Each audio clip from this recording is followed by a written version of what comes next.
Ольга Валерьевна, здравствуйте. Расскажите, пожалуйста, о текущей эпидобстановке в республике.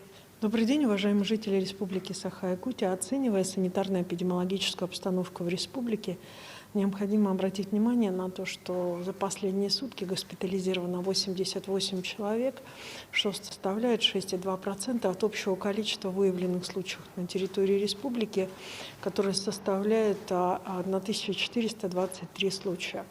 За сутки 38,3 новых случаев заболеваний зарегистрировано в городе Якутске и 61,7 случаев зарегистрировано в районах республики.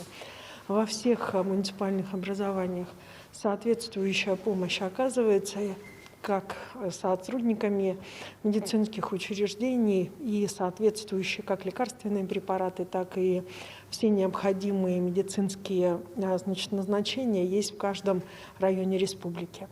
Сегодня на 18 февраля в стационарах республики получают лечение 7,2% больных, в амбулаторных условиях больных значительно больше, 92,8%.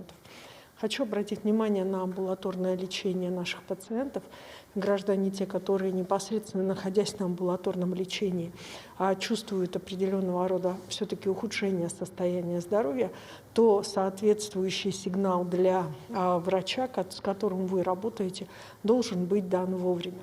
До 40% случаев заболевания ковид связаны со штаммом дельта, который вызывает в том числе и тяжелые заболевания.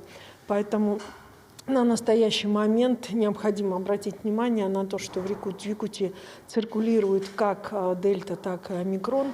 И, соответственно, все-таки ни в коем случае нельзя терять бдительности в части как соблюдения санитарно-эпидемиологических норм, так и, соответственно, соблюдения дистанции, социальных контактов, если люди являются носителями того или иного заболевания. За сутки в республике выздоровело 3982 человека. Соответственно, количество выздоравливающих у нас находится примерно на таком количестве. Это прежде всего связано с тем, что в течение 10 дней назад, неделю назад было большое количество заболевших. Сегодня мы выписываем.